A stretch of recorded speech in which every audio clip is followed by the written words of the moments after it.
돈이 보이는 종목 수다 종목 콕톡. 안녕하세요, 손유빈입니다. 네, 안녕하세요. 박수진입니다. 실물 지표들이 시장의 기대를 하회하면서 최근에 지수가 주춤하는 모습을 보였습니다. 지난밤 하락 출발한 미국 시장이 기술주 중심의 나스닥을 제외하면 마지막 반등에 나서주면서 우리 시장도 오늘 상승으로 거래를 마감했습니다. 코스피 코스닥 양시장이 나란히 상승을 했는데요. 특히 기관의 강한 매수가 눈에 띄었습니다. 환율이 소폭 내리기는 했지만 여전히 1270원대에 머무르는 가운데 외국인의 수급은 3거래일째 제한적이고요. 상해 셧다운 완화가 홍콩 증시 급등 그리고 아시아 시장을 끌어줬습니다. 네, 오늘은 삼성전자와 SK하이닉스의 외국인과 기관의 순매수가 들어오면서 동반 강세를 보였습니다. 또 호실적을 발표한 기업들의 주가가 잘 가는데요. 솔브레인과 후성, 어닝 서프라이즈를 발표하며 매수세가 쏠렸고 시장 컨센을 50% 정도 상회한 실적을 낸 SM도 오늘 급등하며 엔터주의 훈풍을 불어넣어줬습니다. 오늘 시장에서 외국인은 삼성전자와 후성을, 기관은 삼성전자와 SK하이닉스를 가장 많이 순매수했습니다. 네, 종목 콕톡. 오늘 시장에서 여러분들을 웃고 울게 만들었던 종목들 뒷이야기 지금부터 살펴보겠습니다. 지금 시작합니다.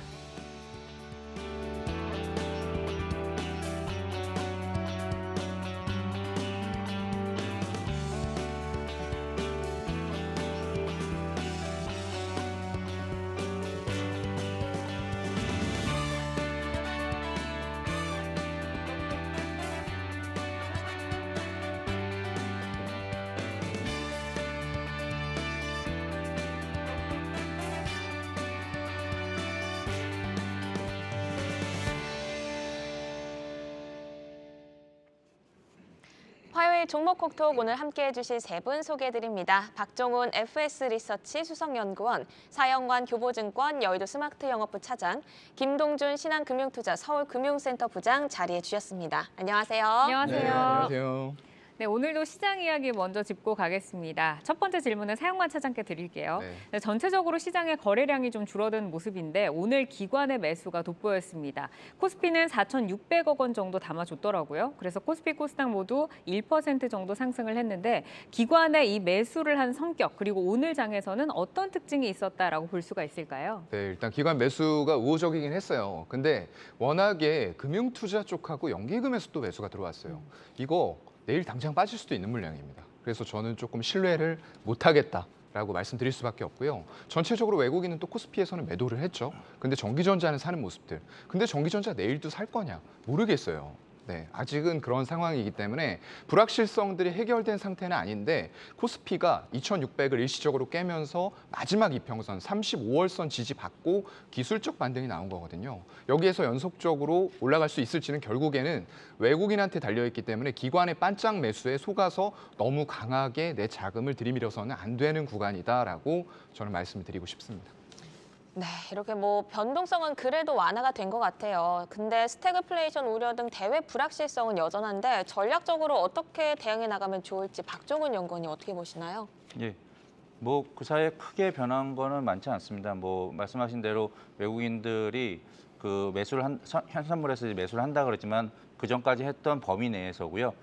다만 좀 그 기관들이 사는 건 아까 말씀하신 대로 이제 외국인들이 좀 눈치를 보고 있는 것 같은데 외국인들은 그 동향을 볼 때 환율을 보시면 되거든요. 근데 환율이 오늘 조금 빠지면서 외국인이 좀 덜 파는구나라고 하니까 이제 기관들이 그 자리를 좀 치고 들어간 것 같고요. 결국은 이런 흐름들이 당분간은 계속될 것 같습니다. 이제 6월달 FOMC까지는 지금 상황에서는 아직 악재도 호재도 크지 않고 그 상황에서 아직 악재가 나올 시간까지는 조금 남아 있고 그러니까 그 사이에 이제 매매라는 패턴이니까 저희도 이제 이럴 때는 오히려 좀 현금화 비중을 조금씩 늘려가면서 종목이 올라오는 것들에 대해서 반등한 종목들을 조금씩 매도를 해가면서 현금 확보를 조금 더 해두는 게 좋지 않나 이렇게 보고 있습니다.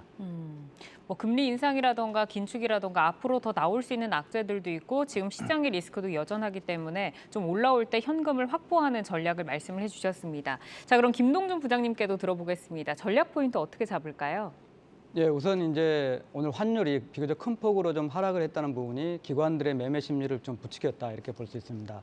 두 번째로는 이제 20일, 22일 동안 바이든 대통령이 방한을 하게 됩니다.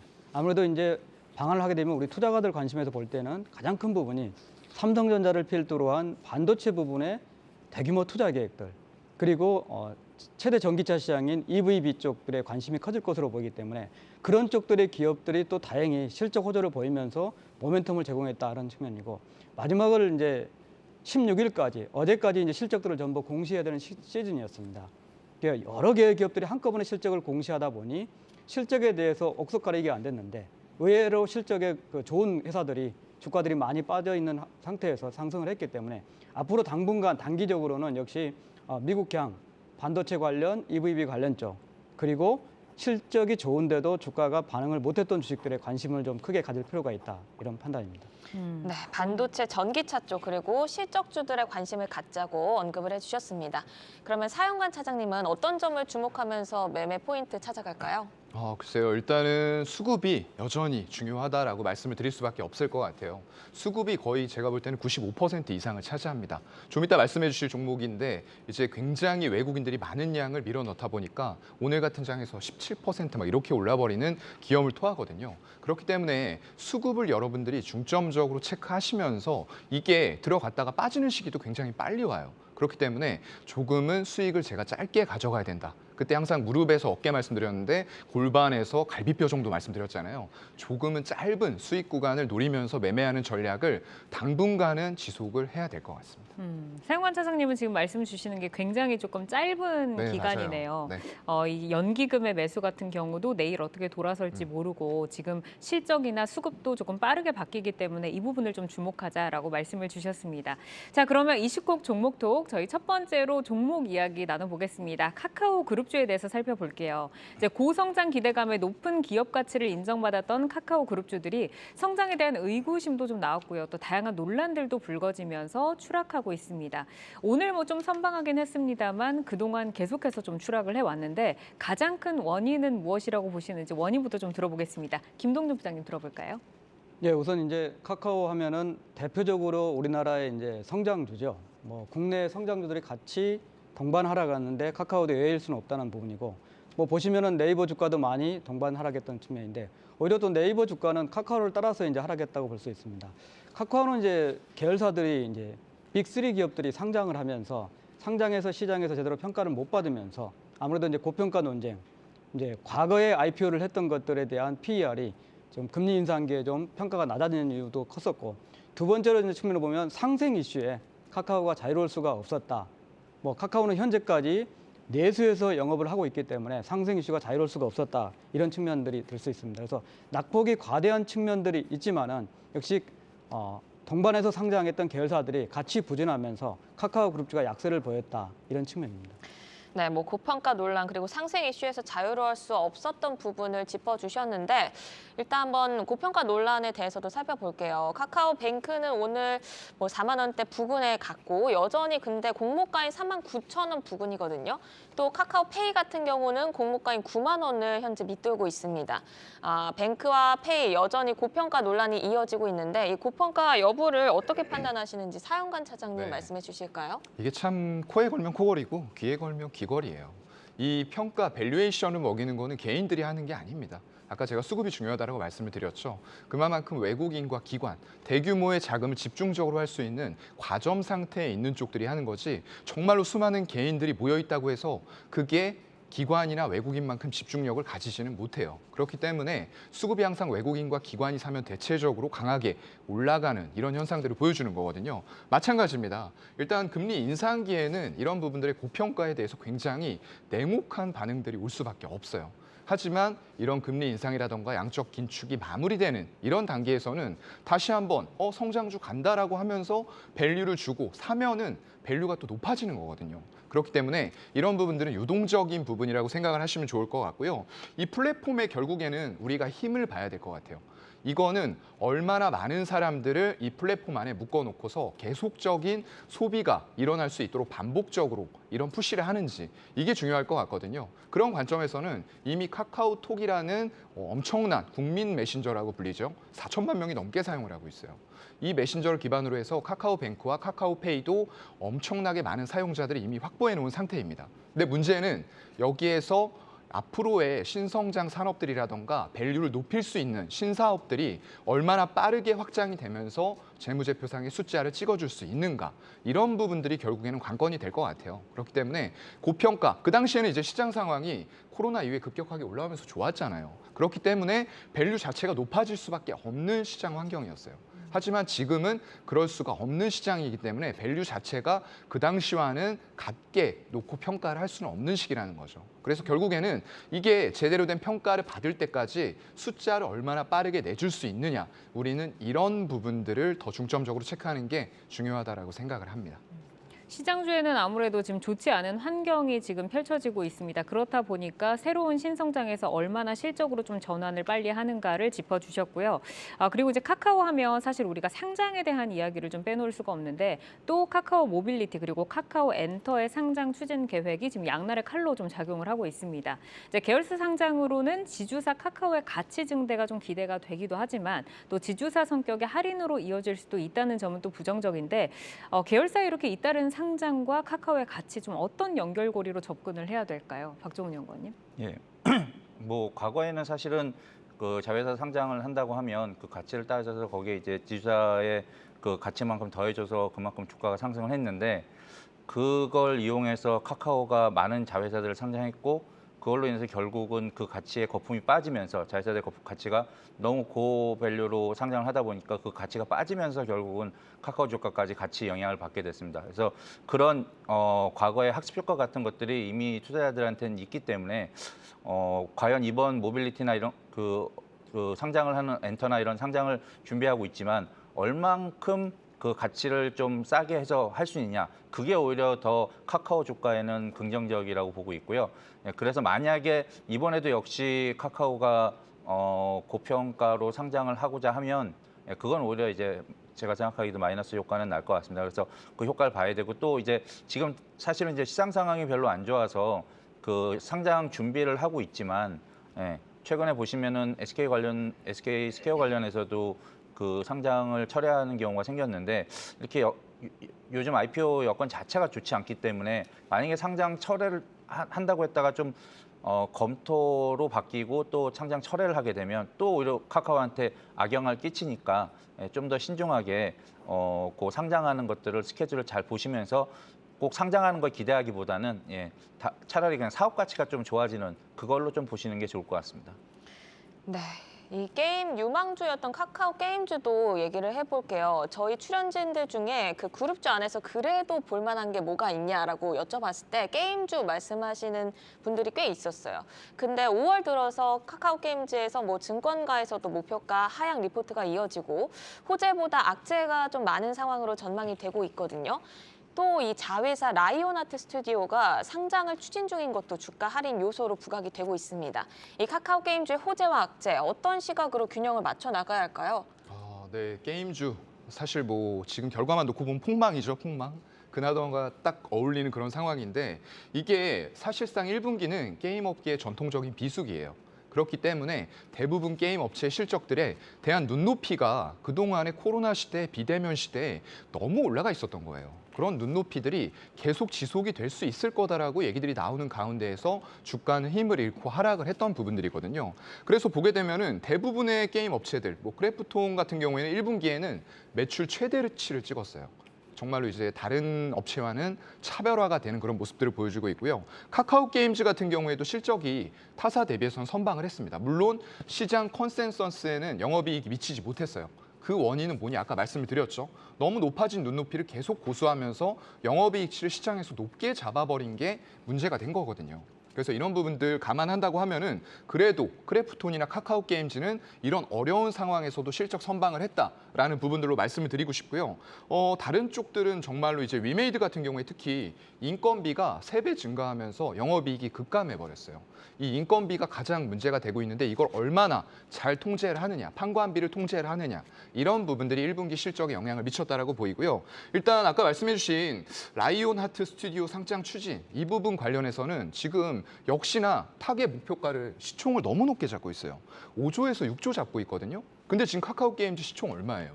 5조가 안 돼요. 그러면 그거 상장시키면은 어떻게 되는 겁니까? 카카오 게임즈는 껍데기만 남는다라고 생각을 할 수밖에 없는 거예요.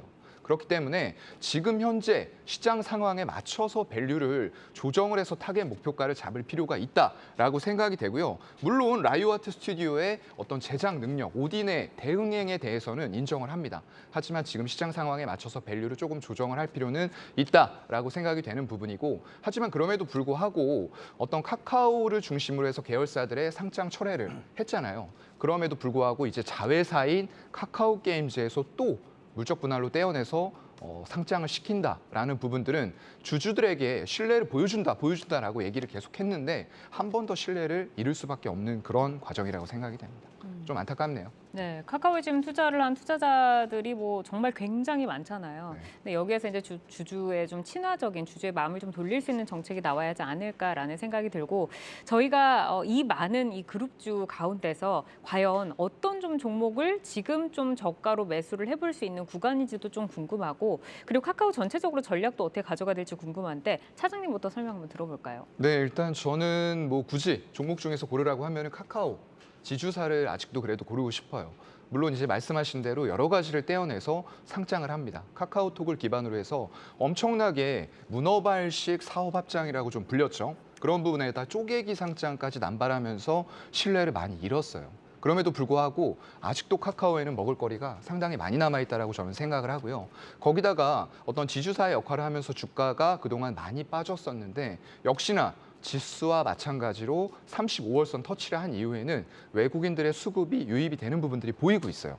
제가 수급 부분을 가장 크게 본다라고 말씀을 드렸잖아요. 그래서 이러한 관점에서 봤을 때에는 아직도 카카오 쪽에는 먹을거리가 많이 남아있다라는 부분들과 더불어서 일단 아까 신사업의 어떤 재무적인 부분으로 찍히는 부분을 말씀을 드렸는데 이 플랫폼의 기타라는 부분으로 매출이 잡히는 부분이 있어요. 그게 바로 이제 신사업인데 이 매출이 지속적으로 성장하는 게 확인이 되고 있다라는 말이죠.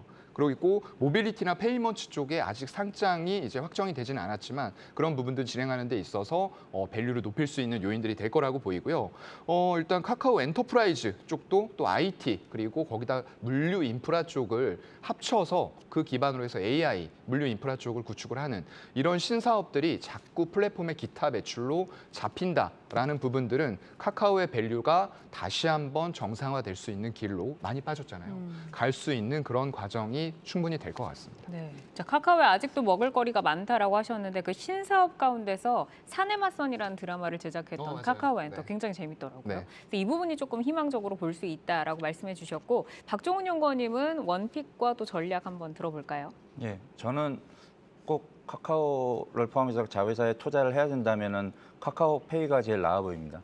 이유는 지금 보시면 이제 카카오와 그 네이버의 차이점을 보시면 그 카카오 그 삼성전자하고 하이닉스를 좀 보시면 될 것 같습니다. 삼성전자가 하이닉스가 모두 업황이 빠질 그 주가가 빠질 땐 업황이 안 좋아서 같이 빠지지만 시장이 안 좋아서 빠지지만 오히려 업황이 반등할 땐 삼성전자보다는 하이닉스가 사실은 탄력성이 더 좋은 모습을 보이고 있습니다. 주가로서는. 그렇게 따지면 카카오 같은 경우는 이제 그 반도체, 디스플레이, 뭐 휴대폰 다 갖고 있는 삼성전자하고 같이 볼 수 있고요.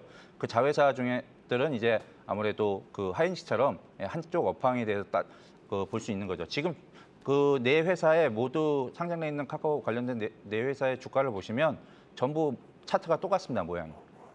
이유도 하나입니다. 빠진 이유도 하나입니다. 이제 밸류가 비싸고 그다음에 그 실적이 안 좋아서입니다. 예. 그러면 다시 이제 올라올 때는 실적이 좋은 회사를 먼저 투자하는 게 가장 나을 것 같고요. 단기적으로 좀 봤을 때는 카카오도 물론 이제 웹툰이나 엔터 쪽이 좋기 때문에 뭐 단기로 좋아할 수 있지만 나머지 뱅크라든가 이런 것들이 정책이나 이슈나 이런 걸로 인해서 실적이 아직 좋아할지 안 좋아할지 좀 불확실하고요. 차라리 이제 페이는 이제 뭐 가입자나 이런 것들 봤을 때 지금 실적이 다시 올라오고 있는 상황입니다. 이제 그런 걸 따져봤을 때 아무래도 그 카카오도 좋긴 하겠지만 그거보다는 페이가 주가 반등할 때는 조금 더 탄력이 있지 않을까 이렇게 봐서 저는 카카오페이가 나을 것 같습니다. 네, 실적이 좋은 애들이 올라오는 탄력이 더 좋기 때문에 카카오페이를 꼽아주셨고요. 그러면 김동준 부장님의 원픽과 전략 한번 들어볼게요. 예, 저도 페이입니다. 뭐 이제 카카오 게임즈가 가장 시총이 크고 카카오, 그다음에 이제 카카오뱅크, 그리고 이제 페이가 이제 10조대 초반 정도인데 물론 이제 공모가도 좀 하이하는 상황입니다. 저는 카카오 계열사 중에서 상장된 회사 중에서는 가장 차별성 있게 비즈니스를 하지 않을까 하는 게 페이 쪽을 좀 들 수가 있고, 단지 이제 장기적으로 봤을 때는 알리페이에 대한 오버행 이슈가 있기 때문에 그 부분을 체크를 해야겠지만은 지금 가격권이나 또 카카오톡을 이용한 가장 차별적인 서비스가 가능한, 또 시총이 가장 작은 페이를 좀 선호한 편입니다. 네, 가장 차별성 있는 서비스를 하기 때문에 또 김동준 부장님은 카카오페이를 꼽아주셨습니다. 이렇게 카카오 그룹주들 전반적으로 살펴봤고요. 이슈콕 종목톡 다음 종목 반도체용 특수가스 그리고 2차 전지 전해질 소재를 제조 판매하는 업체죠. 후성으로 넘어가 보겠습니다. 박종훈 연구원의 종목인데 1분기 어닝 서프라이즈를 기록하면서 오늘만 15% 이상 급등하면서 마감을 했습니다. 1분기 호실적의 배경부터 먼저 짚어주실까요?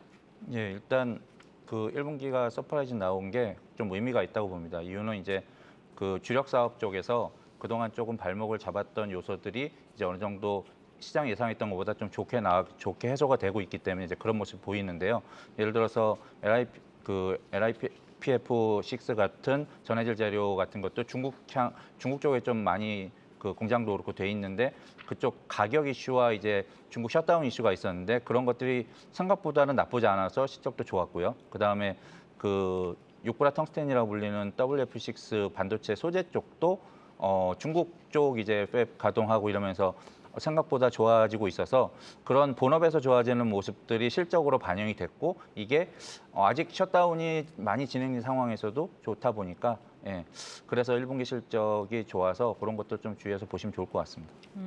LiPF6와 WF6를 이제 언급을 좀 해주셨습니다. 하나하나 좀 들여다볼 텐데 2차 전지 이제 반도체 소재 부분에 고른 호조세가 성장을 이끌었다라고 좀 정리를 하더라고요. 2차 전지 부분부터 보겠습니다. 먼저 LiPF6 이 수급이 좀 타이트한 상황으로 들었는데 여전히 계속 지속되는 건가요? 예, 뭐 2차 전지 전해지다 보니까 아시다시피 그쪽 소재 쪽 지금 타이트한 거는 맞고요. 다만 이제 중국 쪽에서 생산도 하고 그쪽이 이제 판매를 하다 보니까 그쪽 시장 이슈가 있었는데 예, 그런 것들이 이제 조금 사라지고 있는 모습들이 보여서 예, 뭐 굉장히 그 수급 쪽에서는 조금 더 좋아질 수 있는 여지가 있어서 그런 점은 좀 긍정적인 것 같습니다.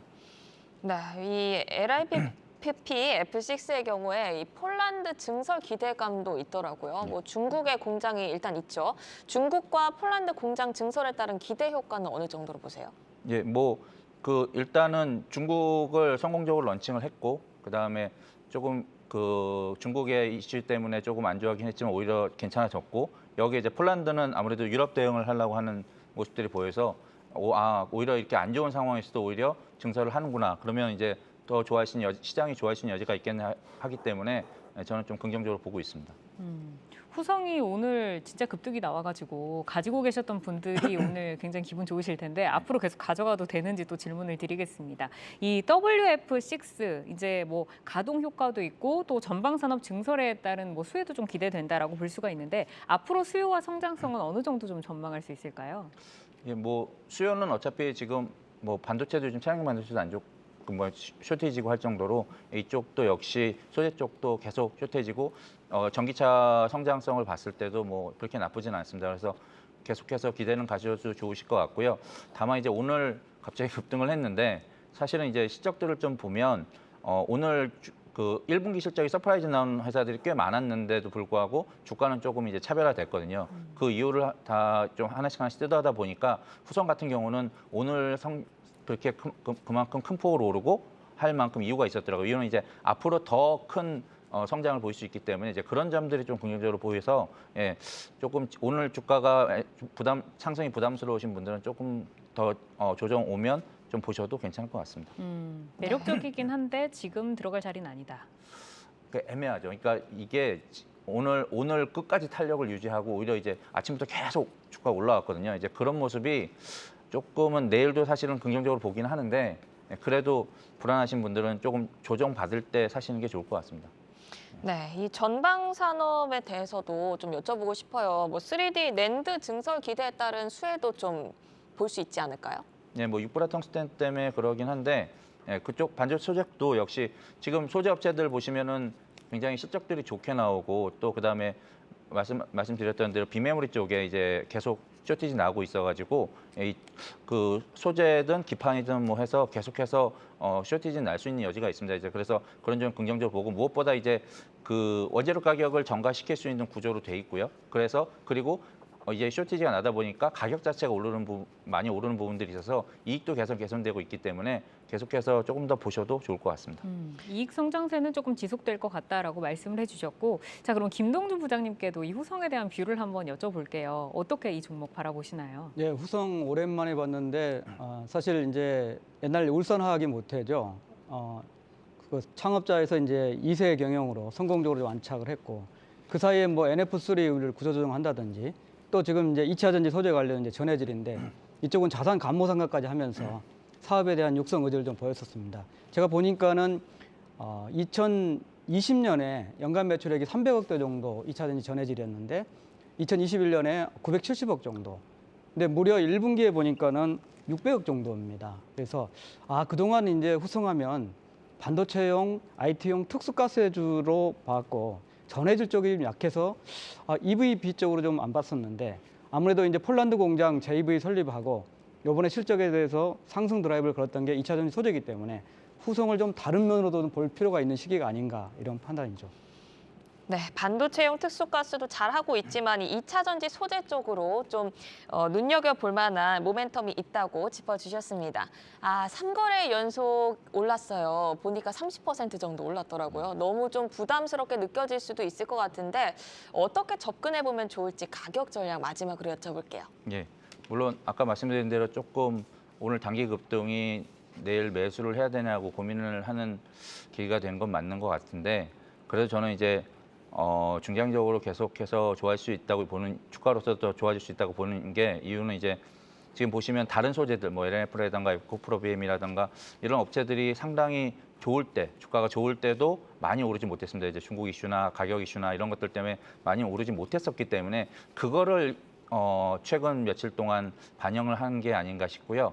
그래서 이제 밸류에이션을 따져 보더라도 오늘 주가 종가 기준으로 해가지고 PR을 따져봐도 한 14배, 15배 정도 되는데 다른 소재들하고 비교해서 조금 더 줘도 좋을 것 같습니다. 그래서 저는 이제 좀 길게 봐서 한 4만 원 정도까지는 보기 때문에 지금 23,000원대의 주가가 아직은 부담이 안 되니까 그 목표가를 보시고 좀 매매를 하시는 것도 나쁘지 않을 것 같습니다. 대신에 이제 시간이 좀 필요할 수 있지만 어쨌든 올해 실적으로서 보일 수 있는 회사 중에 하나이기 때문에 실적으로 체크해 나가면서 보셔도 좋을 것 같습니다. 사실 요즘처럼 변동성이 심하고 투자 심리가 좀 약해진 상황에서는 실적이 답이다라는 얘기를 많이 하는데 그거와 좀 이렇게 잘 부합하는 종목인 것 같습니다. 자, 그럼 다음 종목으로 넘어가 볼게요. 김동준 부장의 디오 살펴보겠습니다. 1분기에 다소 부진한 성적표를 발표를 했습니다. 하지만 오늘 나온 또 상상인증권의 리포트를 보니까 2분기 이후에 실적 회복에 대한 목소리가 좀 높더라고요. 근데 2분기 실적 회복 저희가 어디에서 좀 찾아볼 수 있을까요? 예, 이제 디오의 실적은 1분기는 이제 전체적으로 부진을 했고 사실 이제 2분기 이후에 실적을 좀 그림을 그려보는 거는 디오는 지금은 중국 베이스가 가장 크지만은 미국향의 드림을 갖고 있다. 이런 업체로 볼 수가 있는 상황이고 사실 임플란트 업체의 원재료 구성을 보면은 티타늄이 약 60%입니다.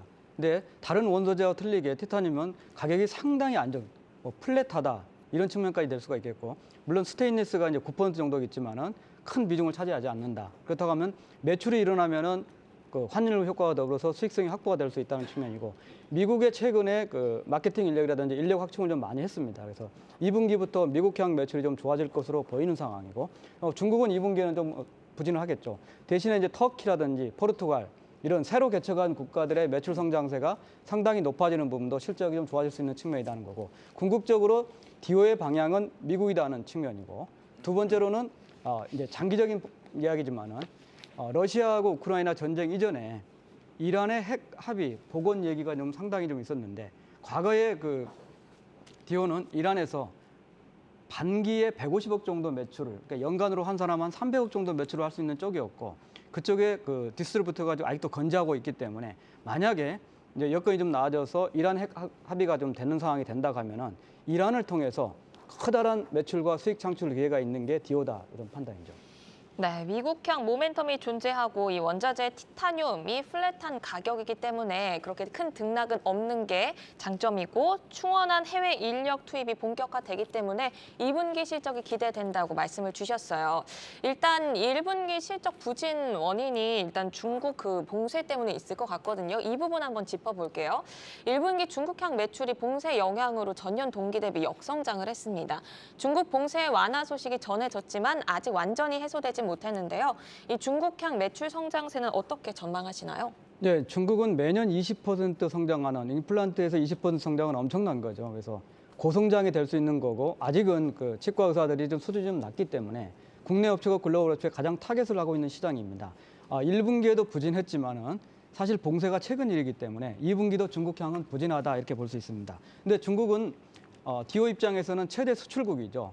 2021년에 23%, 1분기에는 비중이 좀 줄어서 19% 정도로 매출 비중이 줄었지만은 여전히 대형 병원 향해서 풀아치, 신개념의 그 매출을 해가지고 드라이브를 좀 하고 있고 또 하나는 이제 디오가 이제 M&A가 진행됐죠. 최대 주주가 바뀌었죠.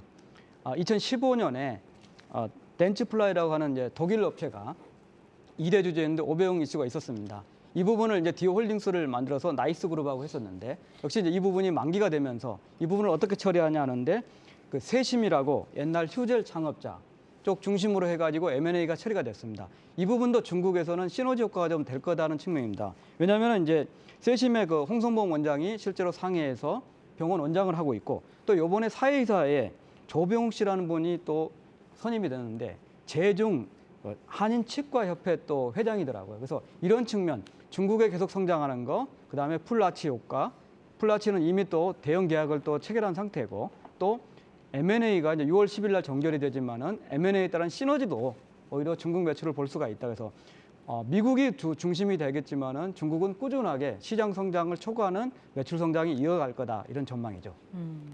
뭐 이제 대주주의 이력이나 이런 것들을 좀 봤을 때도 휴젤이 기존에 또 중국 시장에서 성공을 했던 그 이력이 있기 때문에 이 부분도 조금 기대해 볼 수 있는 부분을 짚어주셨습니다.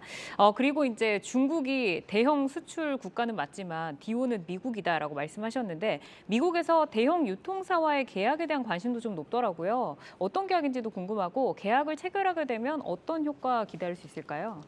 예, 우선 이제 디오는 후발 업체입니다. 그래서 디지털이라는 개념으로 접근을 해서 그게 디오 나비라고 이제 내비게이션의 의미를 가지고 있습니다. 디오 나비라고 해가지고 이제 성공 스토리를 좀 쓰고 있고 지금 창업 35년을 이제 계속 끌고 나가고 있는 상황이 됐죠. 체제적으로 바뀌어도 상당 부분은 이제 기존 경영 체제가 유지될 겁니다. 이제 과거에 이제 몇 년 전에 2018년 말이었던 걸로 기억이 나는데 디오가 그동안 중소형 병원에 납품하던 거를 중대형 쪽으로 전환을 했습니다. 그렇게 해서 2018년에 매출 미국향이 80억이었던 게 2020년에 200억까지 정도 늘어난 상태에서 이제 코로나 환경을 맞이하게 된 거죠. 2021년에는 180억 정도로 줄었습니다. 근데 최근에 이제 인력 확충을 좀 했고 대형 계약건이 지금 1분기 말부터 진행 중이었죠. 두 가지입니다. 하나는 이제 DSO, 흔히 말하면 기업형 네트워크 치과라고 하죠. 전국에 네트워크 치과를 갖고 있는데 약 1,500개 정도 되는 업체로 알고 있습니다. 이 1,500개도 계속 늘어날 거니까 상당히 큰 부분이고 두 번째로는 대형 디스트리뷰터, 디오 제품을 사다 판매하는 쪽인데 이쪽은 무려 거래처가 10만 개 정도에 달한다고 생각합니다. 이런 얘기인데 그러면 이제 과연 그 계약이 뭐 언제 어떻게 일어날 것인가? 지금 3월, 4월 정도 얘기 나왔던 부분인데 제가 봤을 때는 늦어도 2분기 안에 그러니까 상반기 내에는 결말이 될 거다 하는 측면이고 이런 부분들은 M&A 진행되는 과정에서 충분히 가능성을 보고 매수자가 사지 않았을까 하는 개념입니다. 만약에 이 계약건이 성사가 되면 금년 말부터 이제 서서히 매출이 이제 램프업이 시작될 것으로 보이고 지금 최대 그 매출 국가는 한국, 그다음에 수출 국가는 중국입니다. 2023년 정도 된다고 하면은 미국이 중국을 넘어서 한국까지 우리나라까지 넘어서는 최대 매출 국가가 되면서 역시 수익성하고 성장성 두 마리의 토끼를 미국에서 잡을 가능성이 크다. 이게 디오를 보는 차별화 요인 중에 하나입니다. 네, 이번 계약이 성사가 되면 내년부터는 미국향 매출이 중국과 우리나라를 뛰어넘을 것이다. 이렇게 말씀을 주셨어요. 그리고 향후 성장 트리거로 풀 아치를 꼽아주셨는데 요거가 어떤 제품인지 조금 구체적으로 알고 싶어요. 무치약 환자 대상으로 한 치료 솔루션을 알고 있는데 이 시장 내 경쟁력은 어느 정도인지 또 성장성도 함께 짚어주실까요? 예, 이제 DO의 경쟁력 하면은 이제 글로벌 웹체 대비 이제 빠른 거죠. 그 디지털로 되면서 병원의 내원 횟수가 적다. 그러니까 내원 횟수가 적다는 얘기는 의사 입장에서는 환자를 적게 보고 수익을 같이 할 수 있기 때문에 병원 입장에서는 수익성이 높아질 수 있는 쪽입니다. 마찬가지로 이제 풀라치도 이 부분입니다. 이제 무치약. 그래서 이제 실제로 치아가 없는 그런 환자 대상이 되겠고 틀니를 사용하는 쪽인데 이 틀니를 임플란트의 기반으로 해가지고 치료 솔루션을 한 게 이제 풀라치라는 거고 말씀드렸듯이 이제 중국의 2개 업체하고 큰 계약을 좀 체결한 상태이고 2021년에 본격적으로 매출이 발생하기 시작했는데 2021년 기준으로 130억 정도 매출했습니다. 금년도에는 100% 이상 성장을 좀 할 것으로 보이고 스위스의 노벨 바이오케어라는 회사가 이제 경쟁 업체인데 말씀드렸듯이 이제 빠른 시간에 할 수 있다는 게 이제 디오의 강점이고 이 부분이 이제 해외 진출이 본격적으로 되면서 해외 매출 효과까지 감안하면은 또 디오의 차별적인 그런 디지털 임플란트 또는 하나의 그 차별화된 요인이다 이렇게 볼 수 있죠. 네. 디오 관련해서 사용관 차장께도 한번 질문을 드리고 싶은데 이 종목에 대한 뷰가 어떠신가요? 내용을 거의 다 말씀을 해주셔가지고 저는 좀 가격적인 전략으로 더 말씀을 좀 해드리고 싶고요. 일단 아까 내용 말씀해주신 거에서 이제 1분기 실적이 안 좋게 나왔던 부분들은 판관비가 증가하고 매출 원가가 증가했던 부분들이에요. 원자재 가격이 다 올라가니까 임플란트를 만드는데도 이제 비용이 올라가는 거겠죠. 거기다가 이제 판관비 부분에서 미국의 해외 연결법인의 판촉 비용이 특히나 올라갔어요. 그래서 이런 부분들은 향후에 미국이라던가 유럽 쪽 이런 쪽으로의 판로를 넓히기 위한 과정에서는 긍정적인 요인이라고 보고요. 이게 문제는 이제 중국이에요. 중국이 지금 봉쇄령이 내려졌는데 제가 조금 이따가 말씀드릴 종목도 중국과 상당히 밀접하게 연결이 돼 있거든요. 그래서 2분기에 과연 매출이 예상하는 대로 회복이 될 것이냐 이거 체크 좀 해보셔야 될 것 같고요. 만약에 봉쇄령이 조금 더 지연이 된다라고 했을 때에는 상당히 실적 부분이 지금 예상하는 것과는 약간 다르게 나올 수도 있다라는 부분 명심하셔야 될 것 같아요. 그래서 이제 오스템 임플란트가 1위 업체인데 중국 쪽에 특화가 돼 있다 보니까 외국인들이 재상장 이후에 거의 다 계속 팔고 있어요. 잠깐 멈췄는데 오늘도 무지막지하게 팔았습니다. 그만큼 이런 임플란트 관련주들이 실적 좋고 성장하는 건 인정합니다. 그런데 그런 과정에서 역시나 매크로적인 요인 때문에 밸류가 깎이고 있다는 거예요. 전체적으로 이런 섹터에 대해서 깎고 있기 때문에 디오 같은 경우에도 저는 이제 매수가를 조금은 낮춰드리고 싶어요. 3만 원을 하회할 때 매수를 좀 해보자라고 말씀을 해드리고 싶습니다. 네, 3만 원을 하회하기가 쉽지 않던데요.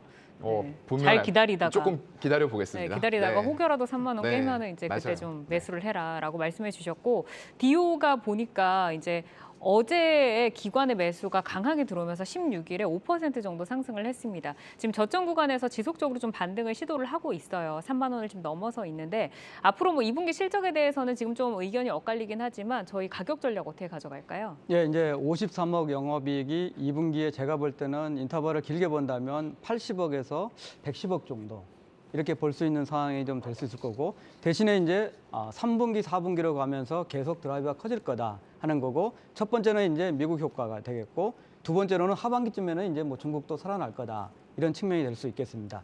사실 이제 디오를 하면은 이제 국내 기관들이 사는 부분도 이럴 것 같아요. 플러스 알파 역시 미국에 대한 계약건들이 사라진 재료가 아니고 유효한 재료다 이런 측면이 가장 클 수가 있는 상황이고. 디오가 이제 이 어려운 환경에서도 5월 초에 미국의 NDR을 진행을 했습니다. 그러니까 기관 투자가들 직접 가서 만나서 하는 것들을 대면으로 진행을 좀 했는데 아마 이제 기관 투자가 외국인들의 경우에는 아마 이제 이 미국권이 성사가 되면은 상당히 그 적극적인 관심을 가질 가능성이 큰 종목이다 이런 판단입니다. 미국 향에서 임플란트가 크게 주목받기가 좀 쉽지 않은 시장인데 이게 이제 가격 아니면 브랜드로 통하는 시장인데 디오가 통할 수 있다는 것을 아마 이 계약이 보여줄 것 같고 현재 디오의 외국인이 26% 정도입니다. 선도업체인 오스템이 32% 정도이기 때문에 저는 디오를 이제 단기적으로는 아까 말씀했듯이 이제 지급 가격권 때는 저점이라는 생각이 드는 거고 왜냐하면 1분기 실적이 충분히 반영을 했고 그다음에 원가 상승 요인이 그 작은 부분이고 미국 향이 2분기부터 드라이브가 건다고 치면은 디오의 그 측면을 본다면 앞으로 주가 레벨업은 아마 외국인이 시킬 거다 이런 판단이고 그 시점은 빠르면 상반기 내에는 미국에 대한 계약건이 메이드업 됐기 때문에 충분히 지금 IR 효과를 통해서 투자가들이 인지된 상태에서 아마 그게 실현되면은 주가하고 상당히 긍정적으로 복합적인 승수 효과가 있지 않을까 그런 판단이고 전체적으로 본다면은 애널리스트 가격은 4만 원대 정도 제시를 하고 있고 미국의 드림이 좀 실제로 두 가지 다 그려진다고 하면은 전 고점을 향해서 갈 수 있는 주식이 아닌가 이런 판단입니다. 네, 미국 계약건이 성사되면 외국인 수급도 기대해 볼 수 있다는 점 추가적으로 말씀을 해주셨습니다. 이렇게 디오 가격 전략까지 만나봤고요. 이슈콕 종목톡 다음은 FNF입니다. 사연관 차장의 종목인데요. 중국향 수출 비중이 높은 업체인데 중국 락다운에도 불구하고 1분기 중국 법인 매출이 고성장을 기록하면서 실적을 견인했습니다. 이 중국 봉쇄 완화 조치에 향후 성장성에 대한 기대감도 더욱 높아지고 있는데요. 중국 시장 내 점유율과 성장세부터 일단 짚어볼까요? 네, 일단은 제가 지난주에 이제 이스페타시스 말씀드리면서 MLB 말씀드렸어요. 그 모자 MLB 아니라고 말씀드렸는데 오늘은 그 MLB 맞습니다. 일단은 1분기 실적 보게 되면은 매출이 57% 전년 동기 대비해서 증가했고요. 영업이익은 그보다 큰 폭으로 증가했죠. 94%가 증가하는 기염을 토했어요. 이런 호실적은 일단 중국이 봉쇄되긴 했는데 1분기에는 영향이 없었습니다, 사실. 그렇기 때문에 이제 4, 5, 6월 지금 2분기에는 본격적으로 이런 부분들이 좀 반영이 될 것 같고요. 일단 브랜드별 매출을 살펴보게 되면은 MLB가 가장 큰 매출 비중을 차지하고 있어요. 2,600억 이상이고요. 이게 전년 동기 대비했을 때 71% 증가된 수치를 보여주고 있고 이 어떤 면세나 이런 부분들은 사실 좋지 않았습니다. 그런데 내수 쪽에서 정말로 리오프닝 효과가 크게 좀 일어났다라고 볼 수가 있을 것 같아요. 특히나 고가의 물품이 아니기 때문에 누구나 쉽게 나 모자 하나 사야지 이렇게 생각을 할 수가 있을 것 같아요. 그렇기 때문에 그런 효과가 크게 일어났다라고 볼 수가 있을 것 같고요. 그에 좀 힘입어서 내수가 53%가량 급증한 수치를 보여주면서 면세에 조금 부진했던 부분들을 커버를 해줬다라고 보이고요. MLB 키즈가 또 엄청난 성장세를 보여주고 있어요. 이게 보니까 MLB를 세트로 이제 부모와 자녀가 세트로 입는 그런 부분들을 굉장히 선호를 하더라고요. 그러면서 MLB 키즈가 300억 매출에 38%의 성장세를 역시나 좀 보여줬습니다. 굉장히 우호적인 부분이라고 보이고요. 디스커버리 매출도 꾸준합니다. 1,110억 달성하면서 거의 30%의 증가율을 보여주면서 전체의 브랜드들이 굉장히 고르게 성장하는 모습들을 보여주면서 역시 FNF구나라는 생각을 좀 하게 만들었고요. 거기다가 아직까지는 매출 절대 금액 자체는 크지 않아요. 듀베티카라고 있는데 이게 전년 동기 대비해서 233% 굉장히 큰 폭의 성장세를 시현하면서 또 하나의 가능성을 열어놨다라는 부분이 중요한 포인트가 될 것 같아요. 일단 중국 매출이 1분기에도 성장을 계속 지속했습니다. 중국 봉쇄의 영향이 없었다고 말씀을 드렸어요. 1,500억을 넘게 매출이 올리면서 205%의 증가율을 보여줘서 전혀 코로나 봉쇄와는 관계가 없는 실적을 보여줬고요. 온라인 비중도 60%가 성장을 했습니다. 그런데 이제 중국에서는 온라인으로 구매를 하기보다는 매장에 직접 방문해서 오프라인을 구매하는 비중이 훨씬 크거든요. 그런데 이런 부분들이 이제 상해라던가 주요 도시에서 봉쇄가 아직까지도 이루어지고 있는 상황이기 때문에 2분기에는 타격을 받을 수가 있는 게 팩트가 될 것 같아요. 그런데 이런 팩트를 가지고 우리가 FNF를 쳐다보지 않아야 될까? 그건 또 아니라는 거죠. 오히려 하반기 이후에 봉쇄가 풀리는 부분들을 생각을 한다라고 하면은 정말로 일시적인 실적에 꺾이는 부분들에서는 우리가 매수를 해야 된다라고 보이고요. 더군다나 2분기는 전통적으로 여기에서 영업이익 비율을 많이 차지하는 비수기예요. 그래서 1분기와 3분기가 집중적인 매출 시즌이기 때문에 이런 시기에는 오히려 매수를 해야 되는 관점으로 접근을 하는 게 맞다라고 생각을 합니다. 네. 뭐 MLB 키즈도 이제 부모와의 시밀러 룩으로 인해서 많이 팔렸고 생각보다 그리고 뭐 듀베티카라는 또 골프와 뭐 패딩 의류로도 좀 선방을 했고 지금 잘 하고 있는데 그래도 또 이제 중국 락다운이 되면 지금까지는 잘 해왔지만 오프라인 매장에 갈 수도 없고 맞아요. 뭐 집에서 그 옷을 입고 있을 것도 아니고 유행도 지나고 하니까 이익 감소가 우려가 된다, 팩트다라고 하셨잖아요. 네. 어느 정도나 좀 감소가 될까요? 글쎄요. 일단은 뭐 상당 부분 그게 언제까지 이제 지속이 되느냐가 결국에는 영향을 미칠 거고요. 장기간 지속된다라고 하면은 하반기에도 사실상 실적의 타격을 받을 수는 있을 것 같아요. 하지만 지금 어떤 시진핑에 대한 평가 이런 부분들 요즘에 굉장히 많이 나오고 있는데 이걸 언제까지 지속을 할 수 있을까라는 의구심을 가지게 되면은 결국에는 하반기에는 이런 부분들 정상화가 될 것이다라고 좀 저는 생각을 하고 있고요. 일단 상해에서 북경까지 확대됐고 면세 채널 포함해서 중국의 사업 실적이 타격받는 부분들은 팩트다라는 부분 말씀을 드렸고요. 지금 휴업 중인 현지 매장 수가 거의 한 20% 전체 매장 수의 20%를 차지를 하고 있다라고 해요. 아직까지 80%는 열려 있는 부분들이고요. 그 지역에서 직접 못 간다라고 했을 때 또 방법이 있잖아요. 온라인 매출이 있습니다. 그렇기 때문에 그런 부분에서 얼마나 타격을 받을지는 실질적으로 한번 더 지켜봐야 될 것 같다라는 생각을 하고요. 일단 중국향의 아까 신규 시즌 물량은 1분기와 3분기가 극성수기입니다. 그래서 이런 부분들 바라보고 간다고 하면은 지금도 밸류 평가상으로 다른 내수 브랜드 그런 부분들 다 감안했을 때에도 PER이 한 11배 정도? 그러면은 전혀 이제 해외 쪽에 매출이 없는 단순히 내수만 가지고 하고 있는 브랜드들과 동일한 밸류에이션을 받고 있는 거예요. 이거는 뭔가 좀 잘못됐죠. 그렇다고 하면은 이런 기회에 우리는 FNF에 대해서 매수 관점으로 접근하는 게 당연히 맞다라고 생각을 하고 있습니다. 네, 2분기 매출 부진은 불가피하지만 성수기가 오기 때문에 여기에 기대를 걸어보자. 주가 하방은 그래도 네. 그 국내 실적이 받쳐주고 있는 것 같아요. 브랜드별로 보면 언급을 해주신 MLB, 디스커버리 등 주요 브랜드가 있는데 내수 시장에서 호응도가 굉장히 높은 브랜드입니다. 리오프닝으로 의료 수요가 점차 증가하고 있는 점도 호재로 인식이 되는데요. 내수 시장 성장세 한번 짚어주실까요? 글쎄요. 일단은 내수 시장이 굉장히 선방을 많이 해줬다라고 보이고요. 내수 시장에 이제 리오프닝이 정말로 본격화가 됐어요. 실외에서 우리가 마스크를 이제 벗는 것이 허용이 됐잖아요. 그렇기 때문에 밖에 나갈 때 뭔가 내가 머리를 감지 않았어. 이러면 모자가 필요합니다. 그래서 모자의 판매율은 점점 더 올라갈 거라고 저는 보고 있고요. 이제 자신을 조금 드러내기 위한 어떤 MZ세대의 소비 욕구 이런 것들이 점차 더 강화가 될 수밖에 없다라고 보기 때문에 어떤 어려운 시절 중국 매출에 부재가 생길 수 있는 이런 2분기에도 내수가 상당 부분을 반영을 좀 해줄 수 있다. 방어를 해줄 수 있다라고 그렇게 생각을 하고 있고요. 일단 1분기 말 기준으로 봤을 때 중국의 매장 수가 500개가 넘었어요. 근데 연말 기준으로는 지금 800개가 넘어갈 것으로 보여요. 굉장히 빠른 속도로 성장을 해나가고 있고요. 잠깐 실적이 안 나온다고 해도 이런 매장 수를 늘리는 데 있어서는 주저함이 없을 겁니다. 그래서 계속적인 투자가 이루어진 이후에는 정말로 봉쇄령이 풀렸을 때에는 이런 보복 소비라고 하죠. 이연 소비 이런 것들이 오히려 더 가파르게 증가하면서 정말로 극성수기인 3분기부터는 오히려 더 엄청난 실적을 보여줄 가능성이 상당히 높다라고 생각을 하고 있습니다.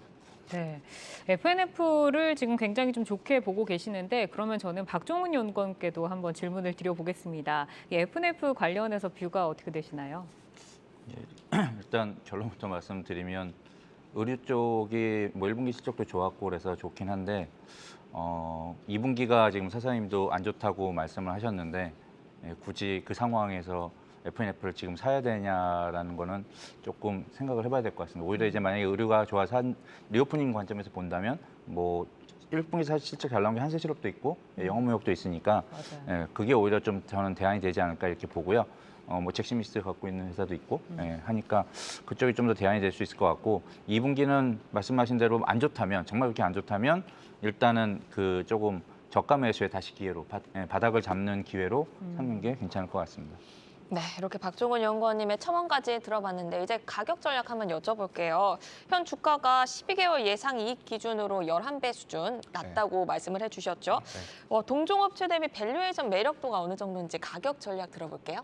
글쎄요. 일단은 지금 매크로적인 환경 때문에 수급이 받쳐주지 않으면은 아무리 좋아도 올라가지 못하는 건 맞습니다. 그리고 이제 아까 말씀해 주셨던 그런 내용들 판단으로 해서 너무 바로 접근하는 것보다는 일단은 2분기가 좋지 않을 부분들이 팩트기 때문에 조금은 가격 전략을 느슨하게 하방은 분명히 유지가 될 거예요. 아까 말씀드렸던 내수의 방어라던가 온라인 매출 이런 부분들이 방어를 해줄 거기 때문에 현재가 부분부터 저는 한 12만 원 정도까지 분할로 접근하셨으면 좋겠고요. 이런 것들이 좀 중기 이상으로 가격 전략을 놓고 본다라고 하면은 충분히 어떤 3분기의 실적 호재 이런 부분들을 바라보고 간다고 했을 때 목표가는 일단 19만 원으로 1차 목표가 잡을 수 있을 것 같습니다. 네, 목표가는 19만 원을 제시를 해주셨지만 섬유의복이 지금 사실 실적이 잘 나오는데도 불구하고 수급이 좀 받쳐주지 않다 보니까 잘 가지 않고 있습니다. 어쨌든 주신 의견들 잘 참고를 하셔가지고 투자에 활용을 해보시면 좋을 것 같고요. 이제 세 분 여기서 인사드리도록 하겠습니다.